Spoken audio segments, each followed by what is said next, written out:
¿Qué tal? Muy buenas tardes a toda a la comunidad de la Facultad de Ingeniería de la Universidad Autónoma del Estado de México.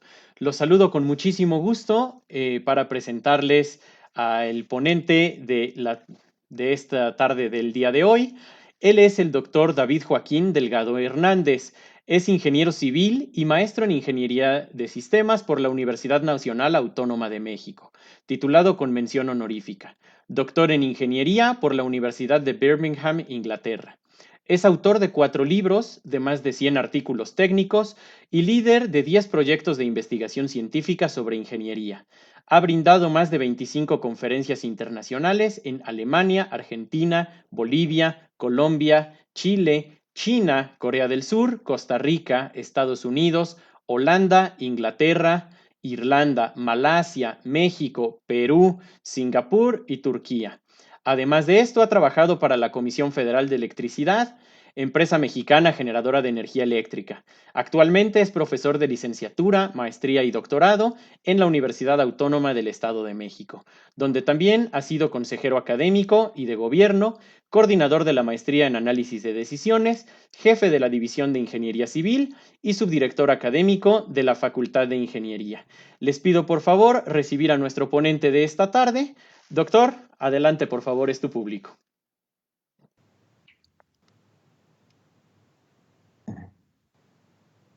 Muy bien.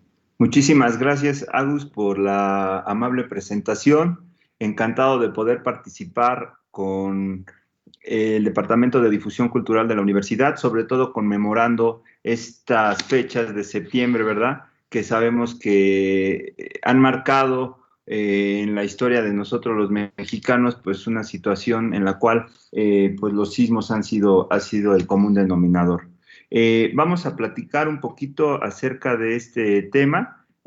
Para ello, bueno, voy a compartirles aquí la siguiente presentación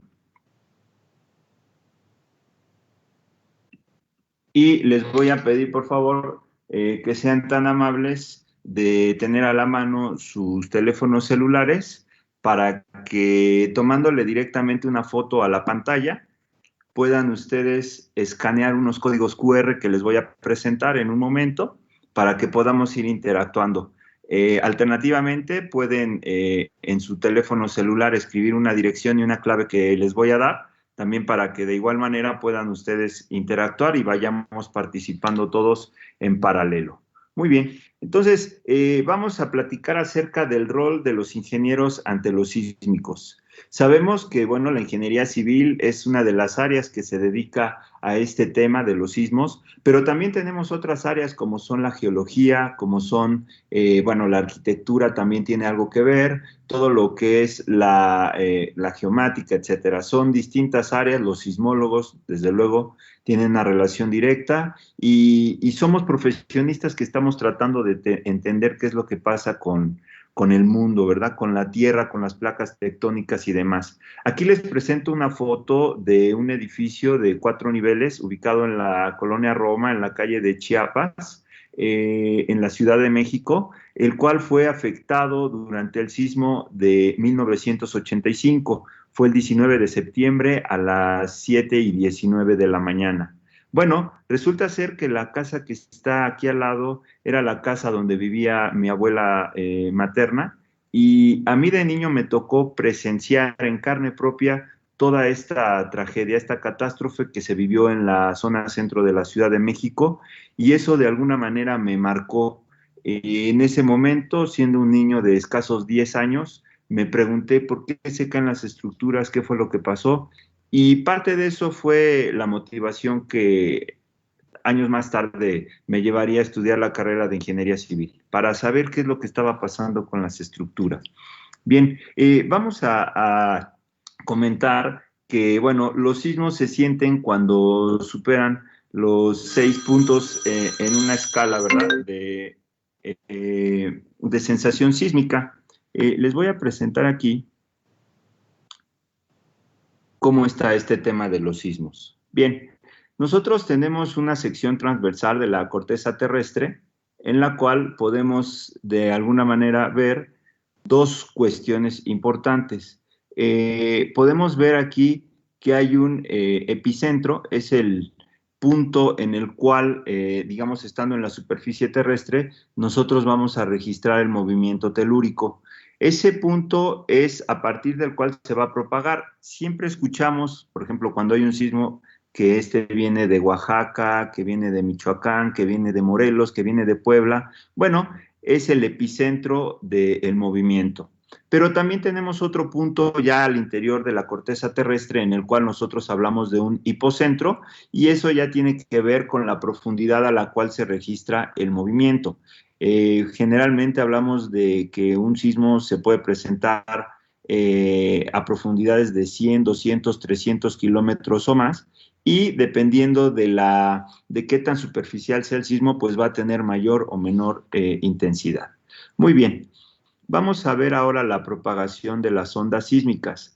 Nosotros tenemos varios tipos de ondas sísmicas. Por ejemplo, tenemos las ondas P, que estas hacen que el terreno, digamos, se comprima y trate de avanzar como una especie de oruga, ¿verdad? O de un 100 pies, se empieza a comprimir, expander, y esto va propagándose a lo largo y ancho de la corteza terrestre. Tenemos otras ondas que son las ondas S, como se puede observar, pues hacen vaivenes, ¿verdad?, de sube y baja, en los cuales, bueno, se siente como si estuviera uno en la superficie del agua, digamos, montado en una balsa.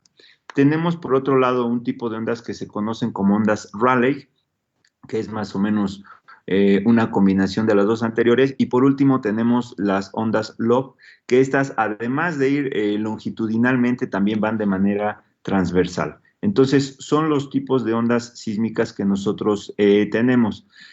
Hay una cuestión muy interesante aquí, porque a nivel internacional, si nosotros observamos el mapa del mundo, podemos ver que tenemos lo que se conoce como el cinturón de fuego. Este cinturón de fuego está constituido por los países que colindan con el Océano Pacífico. Entonces, desde la península de Alaska, pasando por Canadá, todo lo que es Estados Unidos, llegando a México, en la península de Baja California y por supuesto la costa del Pacífico, todos esos estados de Colima, Jalisco, Michoacán, Oaxaca, Chiapas, ¿verdad?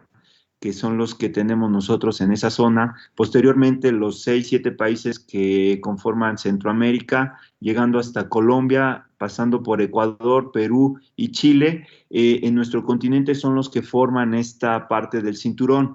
Y ya del lado asiático, pues tenemos desde luego Rusia, lo que es Corea, Japón, que es una isla, lo sabemos, está en una de las zonas más sísmicas de todo el mundo. Ajá, bajamos hacia el sureste asiático por la península de Malasia y llegamos a lo que es Indonesia, Australia y Nueva Zelanda. Toda esa franja se conoce como el Cinturón del Fuego y bueno, tiene ahí una alta sismicidad, un alto índice de sismicidad.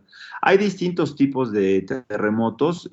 Aquí les muestro en la gráfica algunos. Cómo es esta tectónica de las placas. Hay subducción, tenemos extensión, hay también la colisión de las placas y la falla por desgarre. En cualquier caso, el resultado es el mismo y básicamente se trata de que se produce un movimiento en la Tierra que se empieza a propagar y claro, conforme va avanzando a lo largo del territorio, a lo largo, digamos, de la superficie terrestre, pues se va mitigando. Entonces, las zonas que suelen sentir con más intensidad los sismos son aquellas cercanas al epicentro de donde se está originando el movimiento telúrico.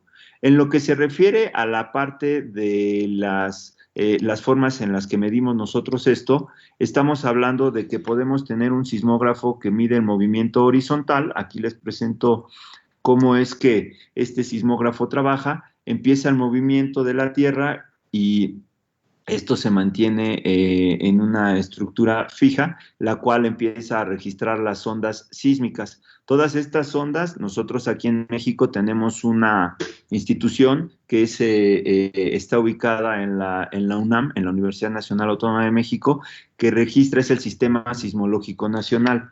Y de manera paralela tenemos también la posibilidad de ir registrando con los instrumentos que se instalan en distintas partes de la República Mexicana el movimiento vertical.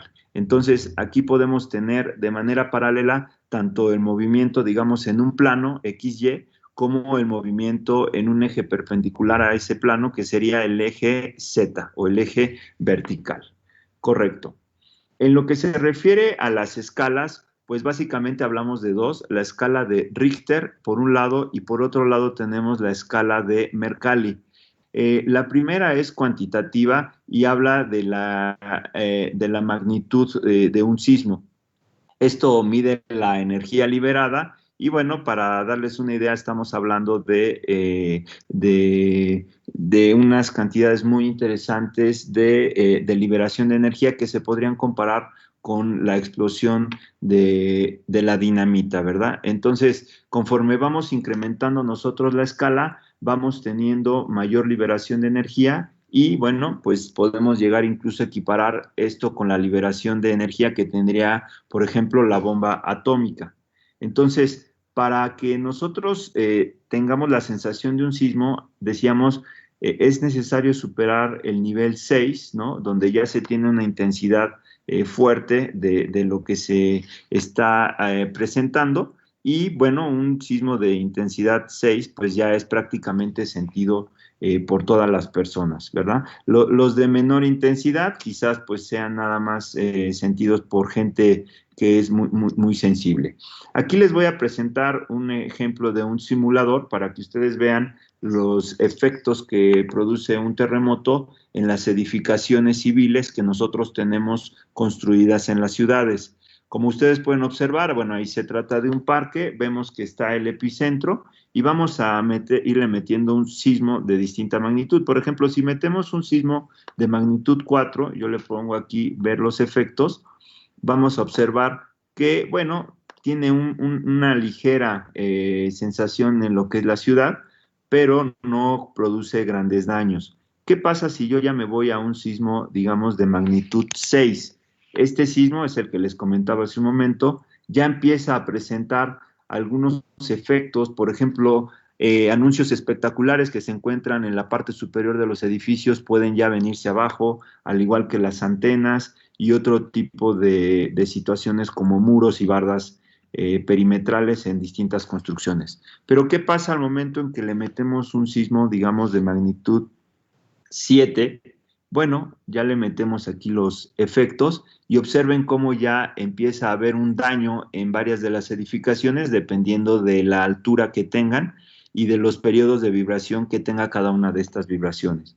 Pero ya cuando hablamos de un sismo, vamos a decir de magnitud 9, pues observen lo que va a ocurrir al ver los efectos. Simple y sencillamente las ciudades pues se nos vienen abajo de una manera muy importante. Entonces, esto es lo que nosotros podemos comentar, digamos, de la base de lo que son los sismos y que pues de alguna manera en la parte de ingeniería nosotros siempre estamos tratando de entender. Correcto. Les voy a pedir por favor ahora que sean tan amables de escanear el código que estoy presentándoles en pantalla. Simplemente hay que abrir su cámara para que se pueda leer este código de QR o bien alternativamente se pueden ustedes meter a la siguiente página que está indicada, es menti.com y darle la clave que aparece que es 42 45 21.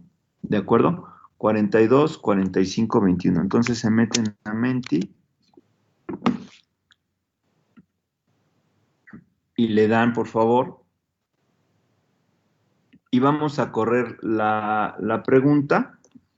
Entonces, les pediría que fueran tan amables, quienes tengan la oportunidad de conectarse, de escribir cuáles son los 3 países más sísmicos del mundo, cuáles consideran ustedes que sean los 3 países más sísmicos del mundo. Lo pueden escribir directamente ahí en la página de Menti. Repito, entrando con la clave que está aquí mostrada arriba, 42 45 21. Y vamos a ir viendo cuáles son las respuestas en tiempo real de cada uno de ustedes, por favor. Ahí está, ya empezaron a entrar las primeras respuestas. Muchísimas gracias. Entonces pueden ver, ahí aparecen ya Chile, por supuesto, México, también aparece Japón, aparece también Indonesia. Entre mayor sea el tamaño de la palabra, significa que es mayor la frecuencia con la que se está mencionando este país. Aquí, bueno, es importante comentar que, como bien les decía hace un momento, todos los países que estamos en la zona de fuego, en el llamado cinturón de fuego del Océano Pacífico, somos los que estamos con mayor potencial de ser afectados por estos grandes sismos. No significa que haya países que estén fuera de esta zona que no puedan tenerlos, pero digamos que la intensidad es menor. Por ahí también ya apareció, me imagino que es China, ¿verdad? Entonces, ahí lo tenemos. Vámonos a la siguiente pregunta. Vamos a darle aquí.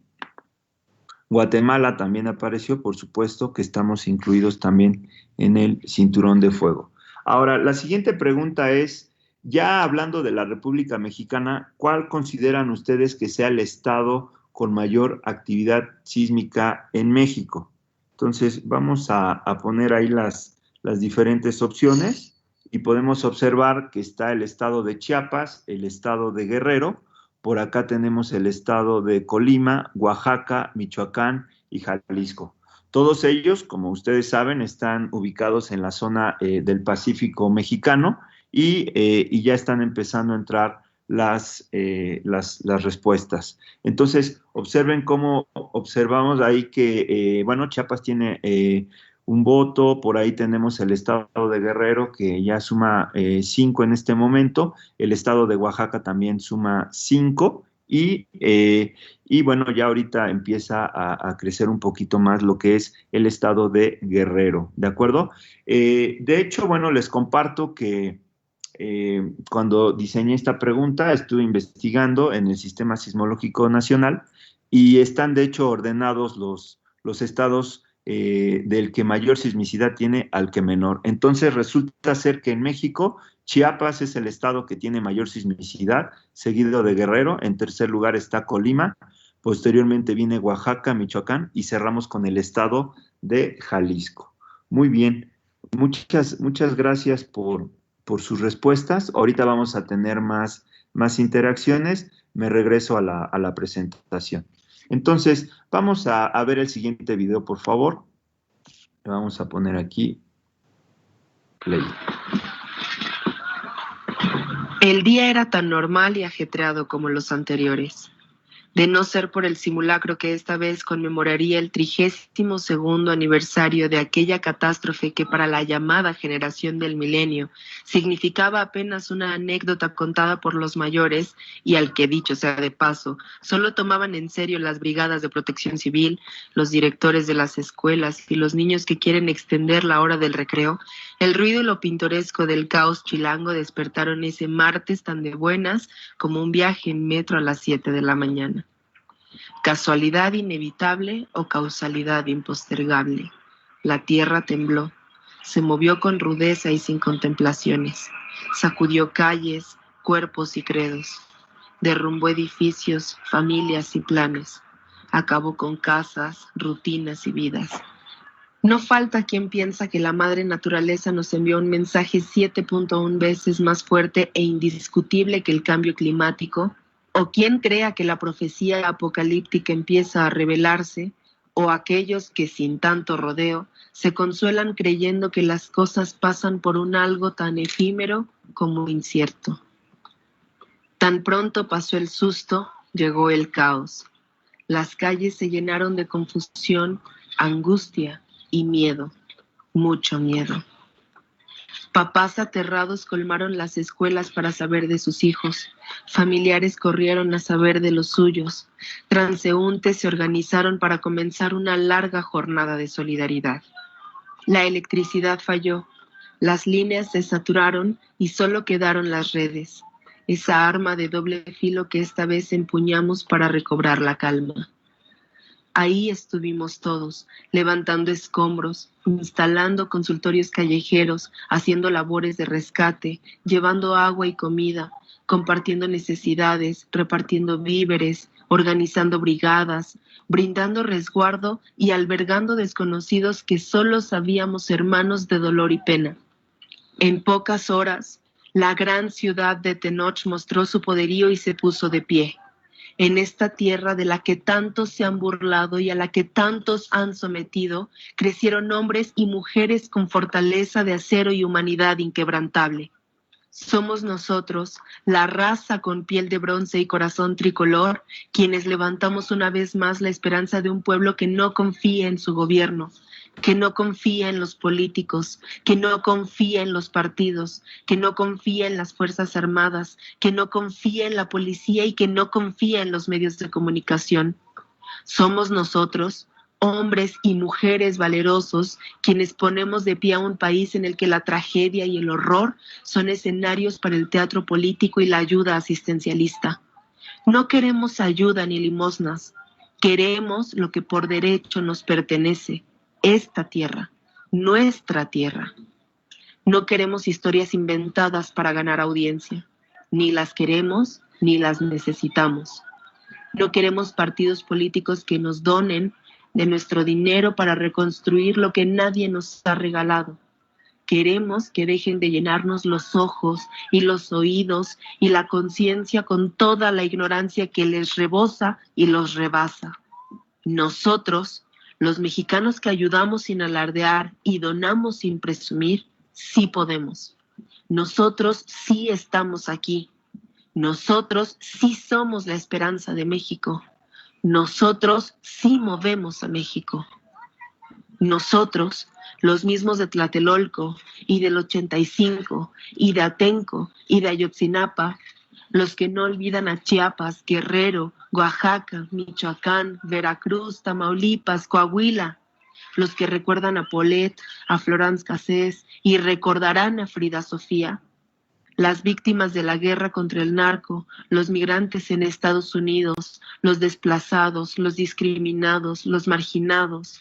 Nosotros, hijos y soldados de esta patria, sí somos mexicanos al grito de guerra. Y no somos solo 43 o 132. Unidos somos muchos más. Muy bien.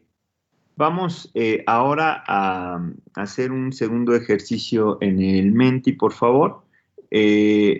Abrimos de nueva cuenta el código QR que aparece en su pantalla, o bien nos podemos meter a través directamente de la página tecleando la siguiente clave, que es 84 61 99 4. Repito, 84 61 99 4, le damos esa clave y vamos a ver las preguntas, por favor. Aquí está. Entonces, la pregunta es, como ingenieros, ¿qué debemos hacer ante los sismos?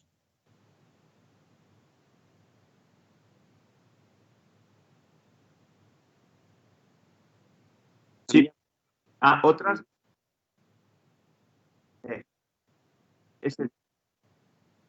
Ok.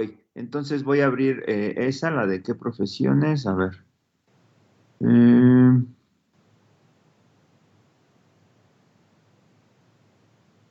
A ver, vamos a ver. Entonces. Ya es la de los geólogos. A ver.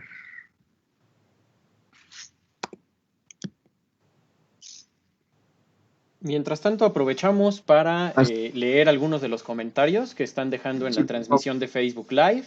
Sí. De parte de Celina Alejandro y de Vic RG, te felicitan, doctor, por tu presentación. Y Muchas también gracias. Julie Espínola nos pregunta, bueno, después de la encuesta, si pudieras decir las respuestas correctas, por favor.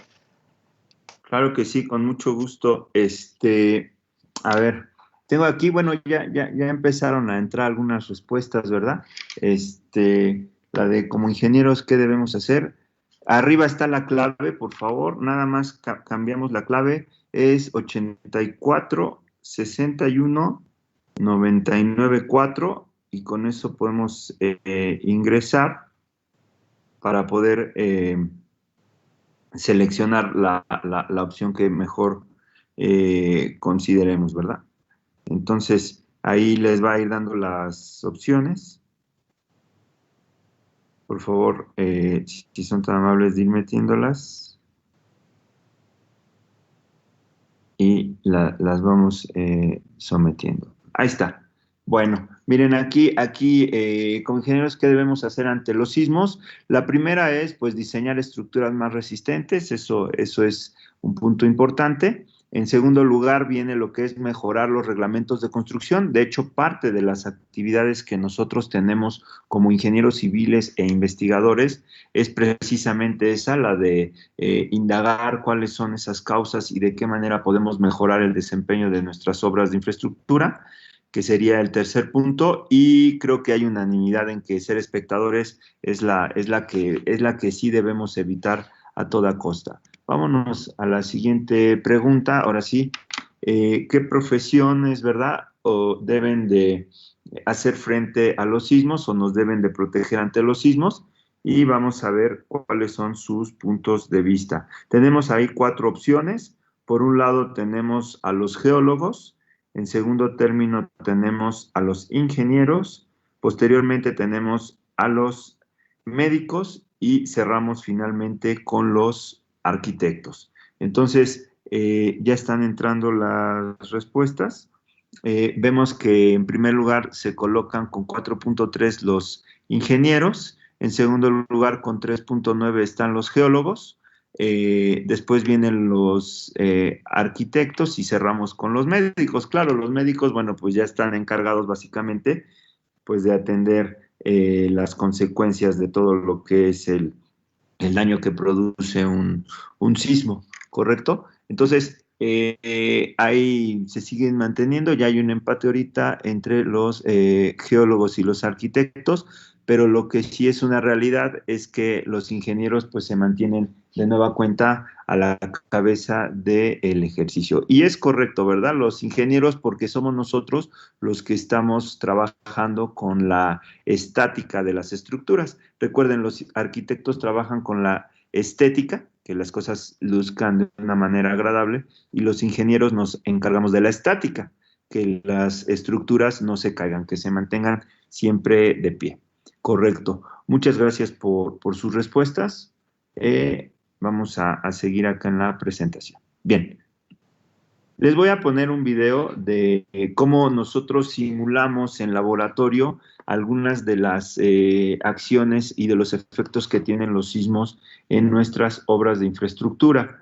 Se trata aquí de un estudio que fue realizado en la Universidad de Nevada, allá donde está en Las Vegas, en Estados Unidos, en el cual se construyó un puente curvo a escala real, donde además del sismo, que fue el de Northridge de 1994, se pusieron en la parte superior, en la losa de rodamiento, camionetas que estaban simulando una carga viva máxima porque fueron cargadas en la parte posterior estas pick-ups con arena para incrementarles su peso.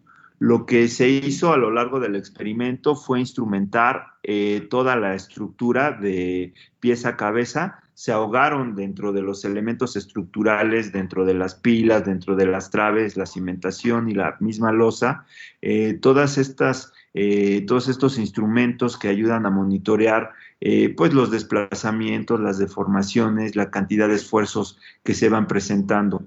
A través de un programa de computadora y con unos semáforos en verde y en rojo, se iban observando cuáles eran esos puntos críticos y que presentaban algún tipo de anomalía en el comportamiento, por decir algo, algún nodo, ¿verdad?, de la estructura que tuviera un desplazamiento superior al permisible, inmediatamente se ponía en rojo en el proceso de monitoreo.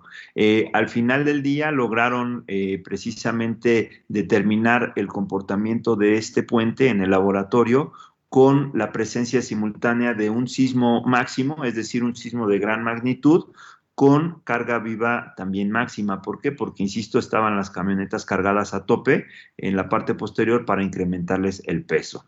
Lo que se pudo observar fue un comportamiento muy peculiar en el cual resulta ser que este puente tiene un movimiento menor cuando están las camionetas arriba, en contraste con una situación en la cual se pueda omitir la presencia de las camionetas. Es decir, que el peso de las camionetas tuvo un efecto de amortiguamiento porque digamos que se incrementaba la componente vertical, si lo viéramos como un sistema de diagrama de cuerpo libre, entonces ese vector incrementa su magnitud y por lo tanto el vector horizontal disminuye ese efecto, ¿de acuerdo? Entonces, ese es el tipo de situaciones que se están manejando a nivel internacional para observar cuál es el impacto que tienen los sismos en las estructuras de ingeniería civil.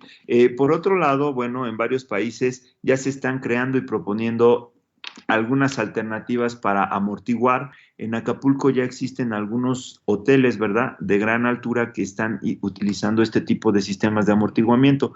Aquí vemos un ejemplo en Japón, cómo tenemos estos, pues vamos a llamarle así, unos resortes gigantes que se colocan entre la base del edificio, lo que es la cimentación, y donde nacen ya las columnas para la parte superior. Hay otro tipo de sistema, por ejemplo, este que se ve aquí en China, en el cual, bueno, se usa una especie de contraventeo que es un amortiguador, de tal suerte que cuando viene el movimiento lateral y la fuerza sísmica, pues se va absorbiendo de alguna manera en esta diagonal y se colocan a distintas distancias para poder ir amortiguando toda la energía que nos está liberando el sismo y que el edificio pues tenga un movimiento menor y por lo tanto que los daños que sufra a su vez sean menores. En el norte de Corea también hay otro tipo de sistemas. Si observamos, la esencia y la filosofía es la misma. La idea principal es tratar de disipar toda esa energía a través de estos resortes para evitar que se transmita directamente a las columnas, ¿verdad?, a las traves, a las losas, a todos los elementos estructurales de nuestro edificio y de esa manera evitar que existan daños importantes en la construcción. Y bueno, en México no nos quedamos atrás, también ya se están proponiendo nuevos sistemas de amortiguamiento que son sustentables, ¿verdad? Porque aparte usan el reciclado de las llantas, de los materiales que ya no vamos a utilizar y que pueden ser también más económicos que los sistemas anteriores. Muy bien, vamos a ver aquí unos experimentos para que vean cómo estos sistemas de amortiguamiento verdaderamente mejoran las condiciones de comportamiento de nuestras estructuras. Ustedes van a ver aquí cómo se van a comparar dos modelos de edificios que van a tener el mismo sismo inducido en la base, pero el del lado izquierdo está directamente recibiendo ese movimiento, mientras que el del lado derecho está sobre una mesa de amortiguamiento y observen cómo efectivamente la oscilación del segundo pues es mucho menor que la del primero. Se va a ir variando aquí un poco lo que es la altura y también se va a ir variando esta situación que vemos ahora en el segundo modelo, que es el modelo de la derecha, que tiene un peso en medio y el otro está nada más con el peso de la losa superior, digamos de la azotea. Entonces vean cómo empiezan a moverse ambos edificios, obviamente son modelos, que están recibiendo la misma intensidad de sismo, pero uno se mueve de manera muy abundante, mientras que el otro permanece prácticamente estático. Y en el tercer experimento, ahora sí vamos a observar cómo se lleva a la falla, en este caso sería el edificio del lado izquierdo, porque empieza a vibrar, llega un momento en que su periodo de vibración entra en resonancia con el sismo y en ese momento es cuando se fracturan las columnas y se viene abajo. El otro sí presenta un movimiento, como es posible apreciarlo en el video, pero de alguna u otra manera este sistema de amortiguamiento nos está ayudando a mantenerlo estable y también ayuda un poco el peso porque corta la longitud a lo largo, digamos, hacia la altura de lo que es nuestro edificio, nuestro modelo de edificio. Muy bien. Todo esto, bueno, una vez que ocurre un sismo, hay que llevar a cabo un proceso de detección de daños estructurales derivados de los movimientos telúricos. En el año de septiembre de 2017, precisamente uno de los profesores distinguidos de nuestra querida facultad, el doctor Jaime de la Colina Martínez, tuvo a bien preparar este manual de detección de daños estructurales y que tuvo una gran difusión en su momento para que los jóvenes de la carrera de Ingeniería Civil y los profesores que pertenecemos a ella tuviéramos la oportunidad de ir a verificar la salud de algunos edificios, sobre todo de escuelas, ¿verdad?, que sufrieron algunos daños durante ese sismo y que junto con el Colegio de Ingenieros Civiles del Estado de México y dada la instrucción del entonces secretario de Educación Pública, se tuvo que hacer una revisión exhaustiva de las miles de escuelas que existen en la entidad mexiquense. Entonces, como parte de ese ejercicio, este manual de detección de daños pues fue muy útil y bueno, se agradece mucho la colaboración en ese sentido del doctor Jaime de la Colina. También existen unos formatos que ha propuesto el CENAPRED, el Centro Nacional de Prevención de Desastres, que sirven para la evaluación post-sísmica.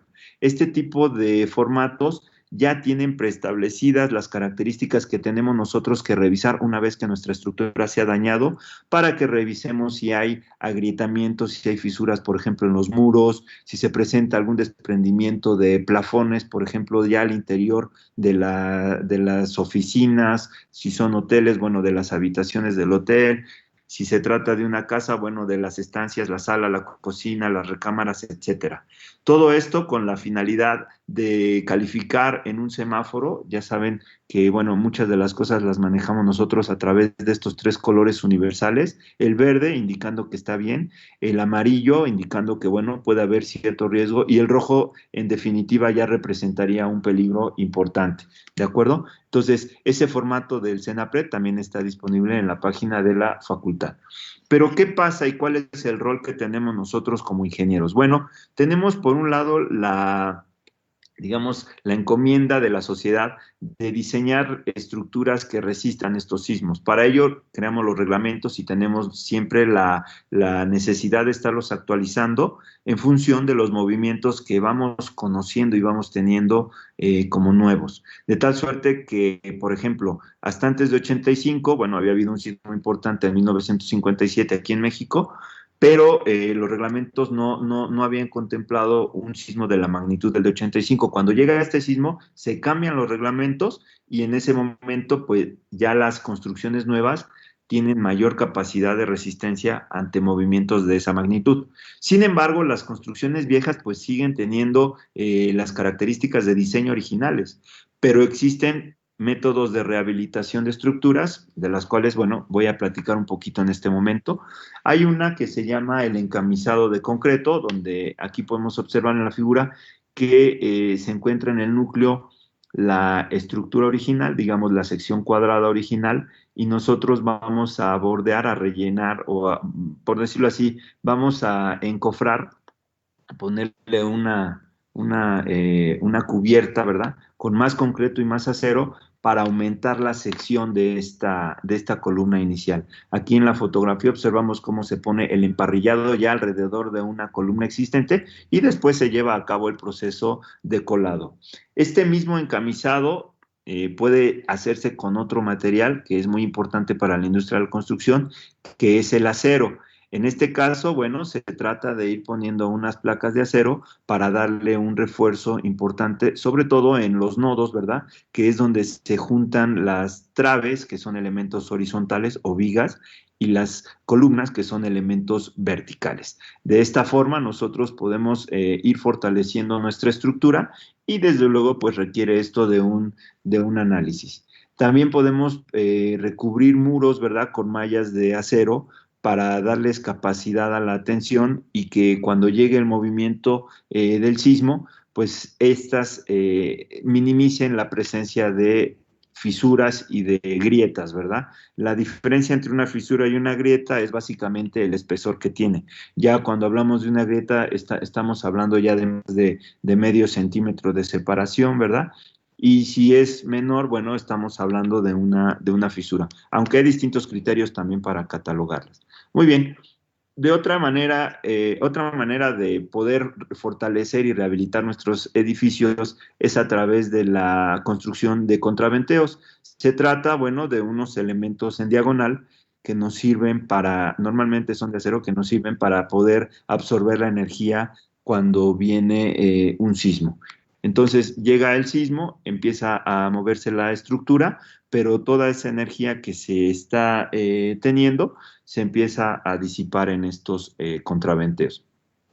Se pueden agregar muros para darle más rigidez a nuestra estructura. Esto se hace a través de unos conectores. Ahí hay que tener mucho cuidado con juntas frías, que es cuando dos concretos tienen una antigüedad distinta, tienden a separarse. Por eso se usan estos conectores para que se garantice que van a trabajar como un solo elemento. Muy bien, aquí tenemos algunas fotos de cómo se han reforzado con algunos contrafuertes externos de concreto digamos, las edificaciones que de alguna u otra manera han sufrido daños durante los sismos. Estas fotos, bueno, son reportadas por el CENAPRED, repito, el Centro Nacional de Prevención de Desastres, y nos dan cuenta y documentan cómo ha sido ese proceso para evitar demoler estas construcciones y garantizarle a los usuarios que van a tener, pues, la seguridad que requieren, ¿verdad?, para poder seguir habitando sus edificaciones. Por otro lado, tenemos también contrafuertes externos tubulares. La idea es la misma, es reforzar estructuras desde la parte exterior. Y aquí, digamos, tenemos también que involucrar un poco la parte arquitectónica, bueno, para que no pierda ese sentido estético del que hablábamos hace un momento, nuestra edificación. Inclusive, bueno, hay formas como la tridilosa que propuso el ingeniero Alberto Castillo, que nos ayudan a tener incluso una visión así como de edificios vanguardistas, modernos, con una arquitectura actualizada y demás, ¿no? Entonces, se puede jugar tanto con la parte arquitectónica como con la parte estructural. Una de las más recientes que han surgido es la fibra de carbono. Estas fibras de carbono pues tienen una resistencia muy interesante. Para darles una idea, digamos, de sus esfuerzos de capacidad, bueno, normalmente estamos acostumbrados a hablar de un 250 para un concreto, ¿no? Digamos, tradicional. Estamos acostumbrados a hablar de un 2500, que es 10 veces más para un acero, que vamos nosotros a usar estructuralmente, y la fibra de carbono, para darles una idea, puede llegar a tener hasta 50,000. Entonces son 20 veces más de lo que resiste el acero, y pues eso nos da una idea de qué tan resistente puede llegar a ser este tipo de material llamado fibra de carbono. Este se va colocando a manera, digamos, de como si fuera una especie de emparrillado de acero, pero se coloca al exterior de nuestros elementos estructurales para darles una resistencia. Y básicamente es como si le pusiéramos cinta adhesiva alrededor. Entonces, a la hora en que se ejerce un esfuerzo de compresión, ¿verdad?, para presionar ese elemento estructural, esta cinta adhesiva, que es, insisto, la fibra de carbono, impide que esto se expanda, impide el abarrilamiento, vamos a decirlo así. Imagínense un elemento, un cilindro que nosotros aplastamos de abajo y de arriba, va a tender a engordarse de la parte intermedia y va a tender a chaparrarse cuando nosotros lo comprimimos. Pero esta cinta adhesiva evita que eso ocurra. Muy bien, les voy a presentar aquí otros experimentos que se han hecho en este video. Ustedes pueden ver, bueno, es una investigación que habla básicamente de las construcciones que están hechas de mampostería y que, bueno, pues son básicamente casas habitación.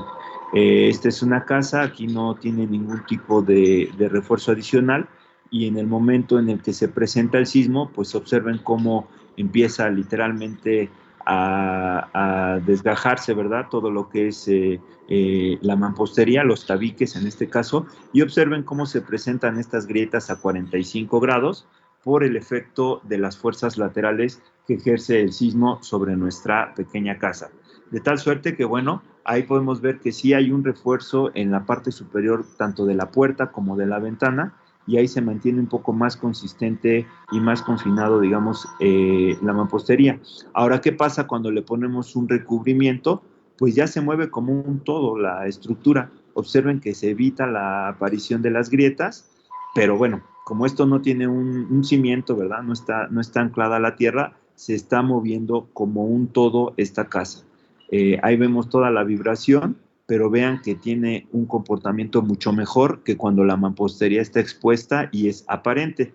Aquí ya, pues sí, toda la parte del cemento que se le pone encima, y si se les ponen emparrillados, pues qué mejor, es lo que nos permite a nosotros tener este comportamiento que pues definitivamente luce mucho más favorable que el previo que habíamos nosotros analizado.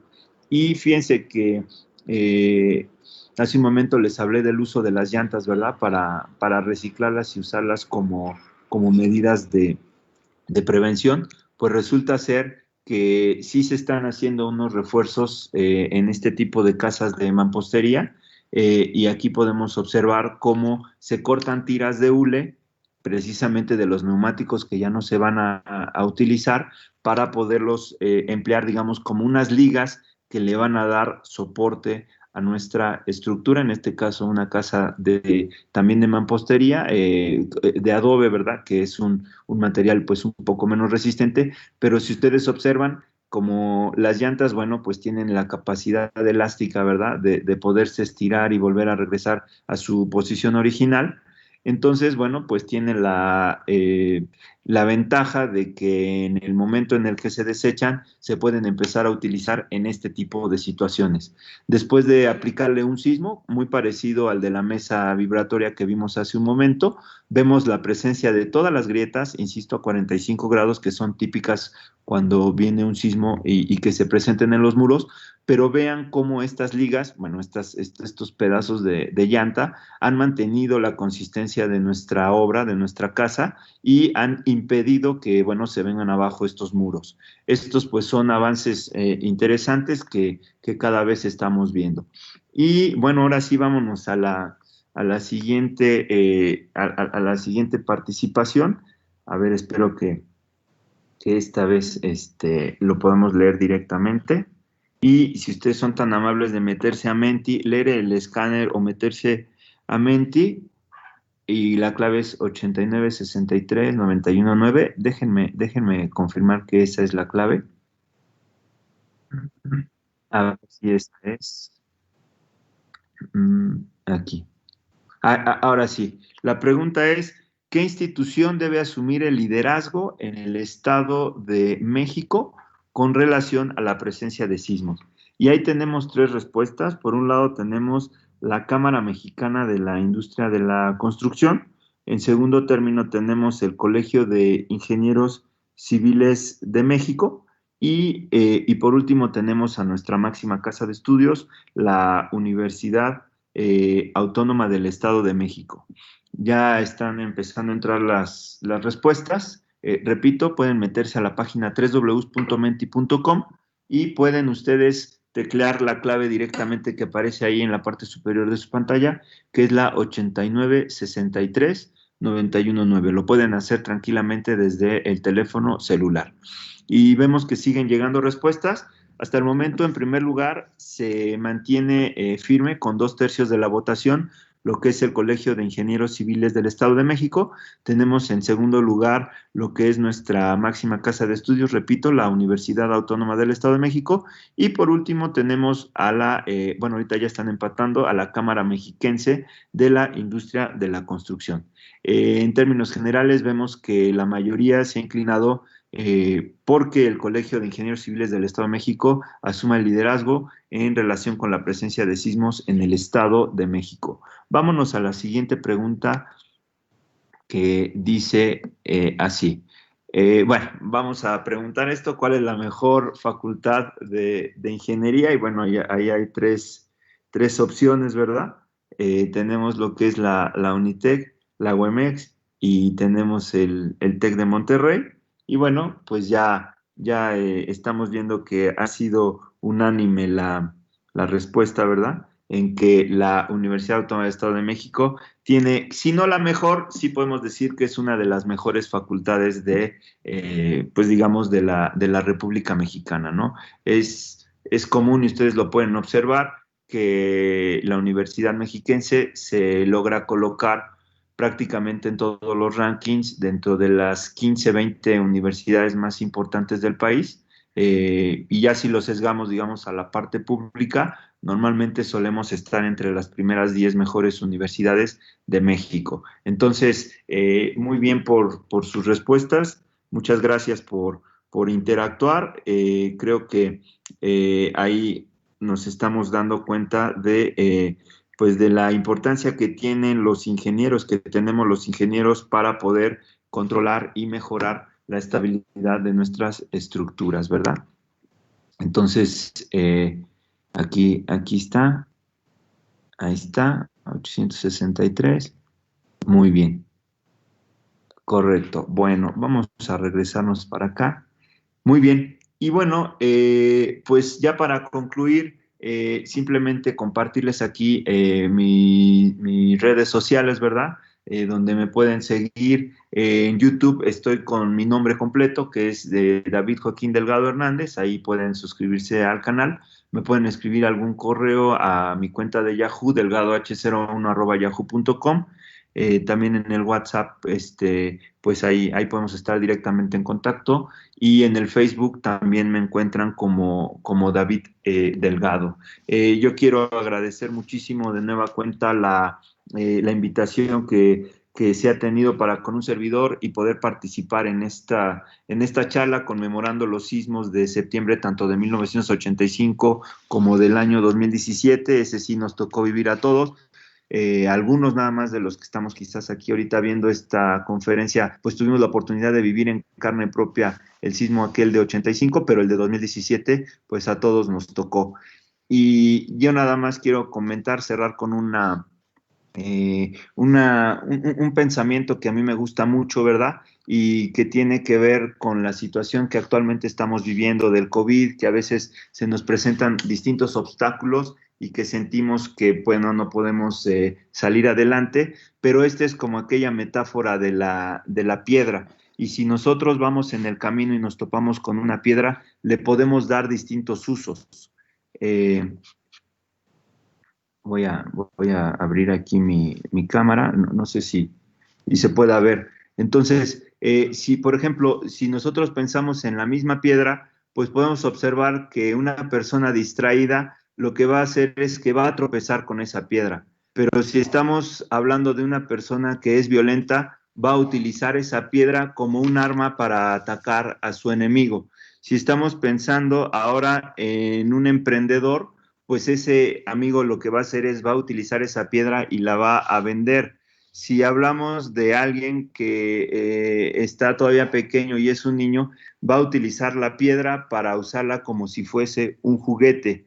David mató a Goliat con esa misma piedra, pero Miguel Ángel de la misma piedra lo que logró hacer fue sacar una de las esculturas más bellas del mundo y lo único que hizo fue poner un poco de talento y un poco de carisma, ¿verdad? Para poder llevar a cabo esa escultura y perpetuarse por la eternidad. Entonces, en todos los casos, la piedra es la misma, pero lo único que cambia es el hombre y la forma en la que nosotros como personas, como individuos, como profesionistas, vemos esa piedra y el provecho que le podemos sacar.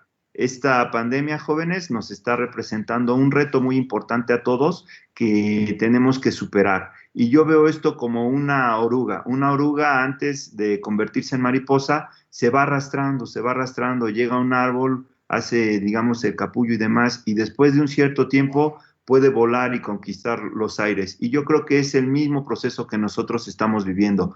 Ahorita estamos en un proceso en el cual estamos madurando y una vez que esto se vea concluido, vamos a salir fortalecidos y vamos a poder volar y hacer muchas cosas y a valorar lo que tenemos. Yo de nueva cuenta quedo muy agradecido con todos ustedes por el tiempo que se dieron de estar observando y escuchando los comentarios de un servidor y quedo a la orden por si existe alguna pregunta. Muchísimas gracias a todos por su atención y Agustín, estoy pendiente de lo que me indiques. Muchas gracias, doctor. Vamos a dar, si me lo permites, unos segunditos para vencer el retraso que tenemos en cuanto a transmisión y respuestas, para pedirle a nuestra audiencia si alguno de ustedes quiere realizar una pregunta, algún comentario. Por lo pronto leo los que ya estaban pendientes, de parte de Juli Espínola, gran presentación. Alejandro McLaren, también excelente, muchas felicidades. Jonathan Espinosa nos pregunta si este video se puede ver posteriormente. Claro que sí, va a quedar colgado aquí en el perfil de Facebook de la facultad. Pueden verlo con posterioridad, incluso compartirlo y quedárselo. Vic RG, te agradece, doctor, por tu participación, y Viviana Leiva también nos felicita por la presentación, que es interactiva e interesante, muy, muy buena. Muchísimas gracias a todos. Intencionalmente, pues también quiero aprovechar el tiempo para agradecerte, doctor, por tu participación, por tu ponencia, y bueno, me parece que no tenemos alguna duda o pregunta. Si nos permites poner un poquito más tu diapositiva con las redes sociales, por Sí, si claro. alguien más tiene alguna pregunta. Ya llegó la primera. Dice que los reglamentos se actualizan después de un sismo. ¿No deberían hacerse esas modificaciones previamente? Claro, una de las cuestiones que nosotros tenemos es el hecho de que cuando diseñamos una estructura conocemos ciertas cosas de la naturaleza, pero no conocemos todas. Les voy a poner una pregunta filosófica que nos hacemos siempre nosotros en ingeniería. Y la pregunta es si podemos construir una estructura indestructible. Entonces, me gusta siempre usar el caso de las Torres Gemelas. Cuando los ingenieros que diseñaron las Torres Gemelas de Nueva York estaban pensando a finales de la década de los 60, principio de la década de los 70, en construir esas torres que en su momento fueron las más altas del mundo, pues tenían consideraciones como huracanes, como vientos muy fuertes, como sismos, etcétera. Pero jamás pensaron que podía llegar un avión y tener una colisión con cada una de las torres. Entonces, hasta ese momento no se conocía esa situación y se diseñó para soportar las situaciones previas. Igual ahorita, o sea, ahorita podemos nosotros con el conocimiento que tenemos ya diseñar edificios antiatentados terroristas, es decir, un edificio de gran altura que resista el impacto de un avión, lo podemos resolver, digamos, con nuestras ecuaciones matemáticas de ingeniería. Pero, ¿qué pasa si el día de mañana llega un meteorito y nos derrumba nuestro edificio?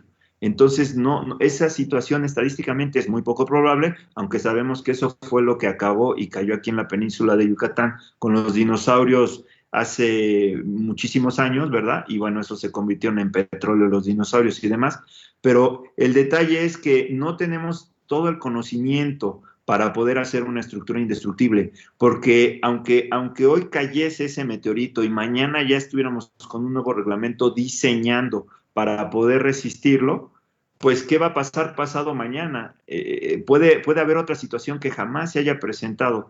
Entonces es por eso que los reglamentos solamente los podemos ir actualizando conforme vamos teniendo más conocimiento de cómo se comporta la naturaleza. No podríamos prever alguna situación que es inédita, ¿no? Tal vez alguien muy visionario, tal vez Nostradamus en su momento pudo haber dicho, ¿sabes qué? Va a haber esto y aquello. Bueno, quizás ahí sí podemos actualizar. Pero acuérdense que en ingeniería tenemos que balancear entre dos cuestiones muy importantes. Uno, la seguridad y otro, la economía. Porque sí, podemos construir estructuras súper seguras, pero a un costo elevadísimo. Y tal vez vayan a ser diseñadas para un evento muy grande que nunca se va a presentar y total que ahí derrochamos nuestro dinero.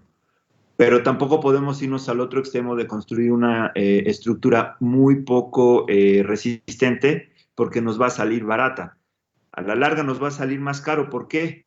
Porque esa estructura se va a venir abajo a las primeras de cambio y vamos a tener que demolerla y volverla a construir y ya con más resistencia, ¿de acuerdo? Entonces, el motivo por el cual nosotros actualizamos los reglamentos cada vez que hay un evento es porque nos genera nuevo conocimiento y no podemos adelantarnos a lo que pueda venir, ¿sí? Sería lo ideal tener digamos, una visión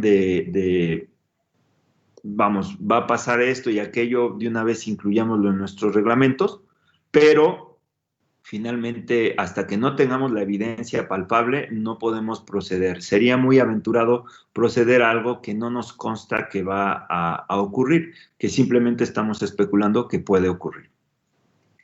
Muchísimas gracias, doctor. También nos preguntan sobre el manual de detección de daños estructurales del profesor Jaime de la Colina. ¿Dónde pudieran conseguirlo o a través de qué medio pudieran consultarlo? Claro, una forma es hacerlo directamente con el doctor de la Colina y la otra forma es que yo te lo puedo pasar, Agus, y no sé si hay que preguntarle al doctor de la Colina, nos dé la autorización para que se pueda difundir a través de la página de Facebook de la propia facultad, que se monte ahí el archivo y que los jóvenes lo puedan consultar. Ahorita se los estoy presentando aquí en pantalla, más o menos para darles una idea de qué contiene, pero es una herramienta muy útil para que nosotros podamos, esperemos que no vuelva a ocurrir, pero si llegase a pasar un nuevo sismo, bueno, que nosotros podamos ir verificando cuál es la situación de un edificio y poder hacer recomendaciones a sus inquilinos, a sus habitantes, acerca de si es o no seguro tener actividades dentro de esa edificación o esperar a que lleguen peritos más especializados a dar un dictamen ya, digamos, un poquito más formal y ya con instrumentación y todo el asunto.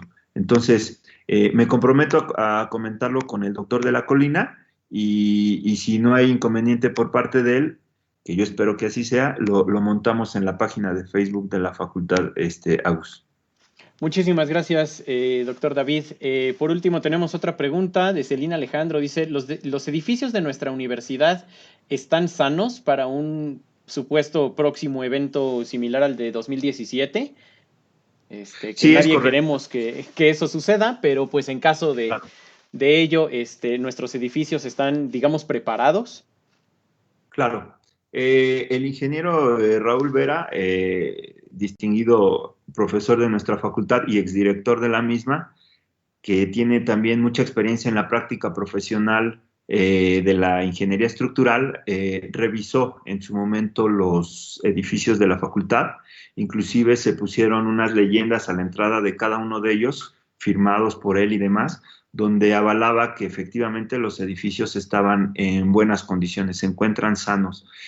Una de las enormes ventajas que tenemos nosotros aquí en la universidad, sobre todo aquí en la ciudad universitaria, en CEU, es el hecho de que estamos en un cerro. Entonces, el cerro de Coatepec, como todos sabemos, bueno, pues geológicamente su formación es de roca y demás, y el suelo es muy firme en esta zona de la ciudad de Toluca.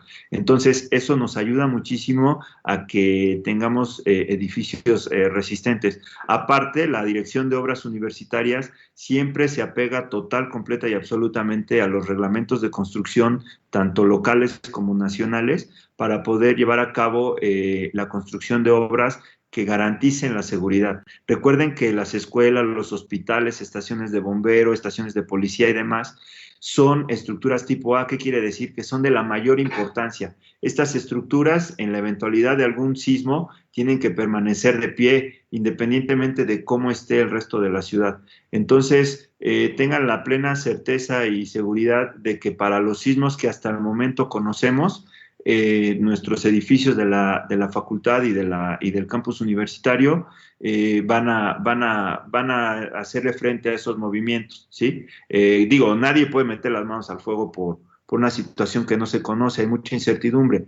Si llegase un evento mayor, bueno, ahí sí habría que ver, pero digamos hasta donde ahorita tenemos conocimiento y todo, han tenido un buen comportamiento los edificios y yo creo que ese va a seguir siendo el caso para futuros eventos que se puedan presentar, que como bien dice Agustín, ojalá y tarden mucho tiempo en llegar, ¿verdad? Y ojalá, mejor aún, que no nos toque a nosotros, ¿verdad? Pero sí, tenemos la seguridad de que estamos en construcciones bien hechas y que pues tuvieron un muy buen comportamiento durante el sismo pasado.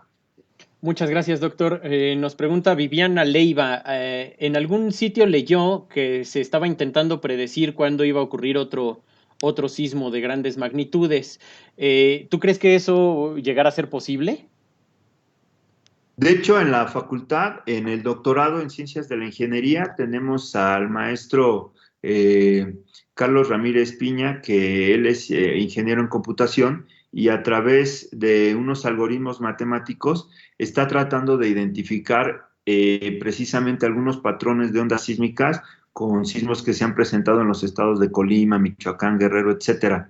Va avanzado ya en su investigación y yo les pediría que estuvieran muy al pendiente del maestro Carlos, porque él seguramente nos va a sorprender ya en breve con alguna publicación a nivel internacional con los primeros resultados de esto. Y esto se está haciendo en la Facultad de Ingeniería de la Universidad Autónoma del Estado de México. Él está siendo dirigido por el doctor José Hernández Servín. Él es un físico muy, muy reconocido a nivel internacional, también profesor de nuestra facultad, y con unos colegas de la Universidad Michoacana están investigando cosas interesantes. De momento, digamos que no se cuenta con esa situación. Hoy día les puedo decir que no podemos predecir un sismo, no podemos predecir ni cuándo va a ocurrir, no podemos predecir ni qué magnitud va a tener y tampoco podemos predecir qué daños va a causar. Lo que sí podemos es analizar series de datos de tiempos para ver, repito, si existen algunos patrones de comportamiento y créanme que si existen,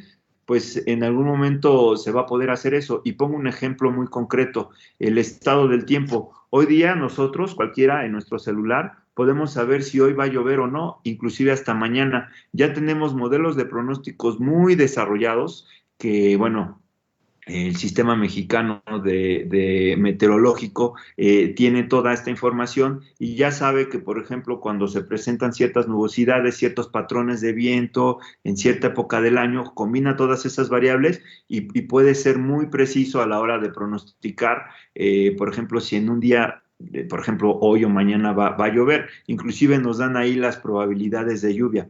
Yo esperaría que la ciencia, el avance que tenemos hasta el momento de las matemáticas, de la física, de la sismología, de la ingeniería civil, de la ingeniería en computación, nos permita lograr esas herramientas para que en el futuro, igual en una aplicación del celular, podamos tener probabilidades, porque esto son todo es probabilidades de cuándo podríamos esperar un sismo. Pero tristemente todavía hoy no podemos saberlo, no podemos saberlo. Entonces estamos a la expectativa de lo que pueda ocurrir, aunque insisto, ahí hay un campo de investigación muy importante para los jóvenes que deseen contribuir, se puedan inscribir a nuestra maestría de la facultad y a nuestro doctorado también posteriormente. Estamos haciendo investigación de punta y queremos tener una presencia internacional de vanguardia y estar en el estado del arte con nuestros jóvenes que están investigando ahí, nuestros alumnos de la universidad.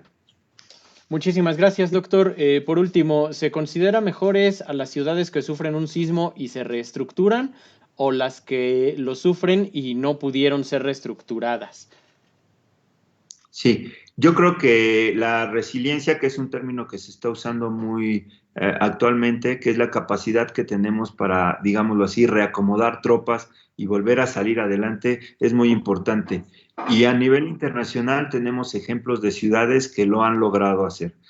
Bueno, regreso al tema de la ciudad de Nueva York, cuando se acaban de celebrar apenas 19 años del atentado del 11 de septiembre, en el cual vimos cómo esa ciudad tiene una capacidad impresionante para volver a salir adelante. Acaban de sufrir el tema de la pandemia y observen que no son sismos necesariamente, son situaciones que se van presentando en las distintas ciudades, en los distintos países y que las personas tienen que sacar adelante. Una de las situaciones que yo más rescato de nosotros como mexicanos es el hecho de que mostramos una gran solidaridad. Y yo creo que todos que vivimos el sismo del 19 de septiembre del 2017 lo pudimos ver por televisión y aquí en carne propia, ¿verdad? Ver cómo inmediatamente ante la tragedia todos nos unimos, no nos importa el color del partido político, a qué equipo de fútbol, de qué carrera somos, ni nada. Lo que nos importa es el hecho de compartir la sangre, que somos mexicanos y que nos unimos. Y yo creo que México ha dado muestras al mundo de solidaridad, tanto cuando hemos tenido tragedias aquí al interior de nuestro territorio nacional, como cuando ha habido tragedias en otros países. Recuerdo la tragedia que hubo en Colombia, ¿verdad? De unos deslaves y unos sismos.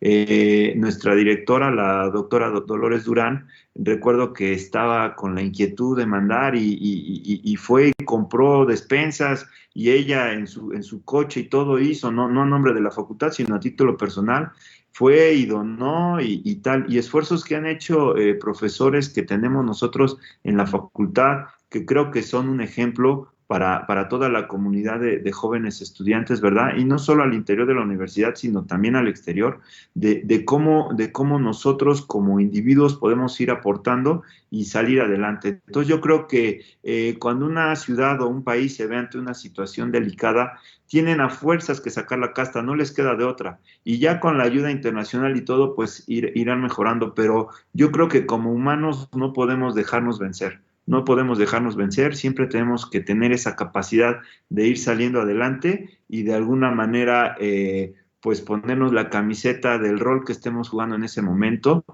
para poder pues superar las adversidades, ¿no? Y esto ocurre como sociedad y también a nivel personal.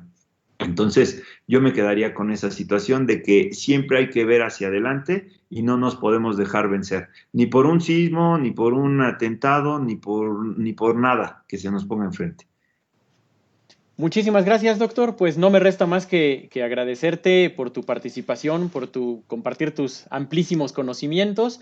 Asimismo, que agradecer también a la comunidad de la facultad que nos estuvo acompañando, que estuvo participando de manera pues muy activa. Agradecemos también a la presencia de todos ustedes y bueno, quedamos también a sus órdenes.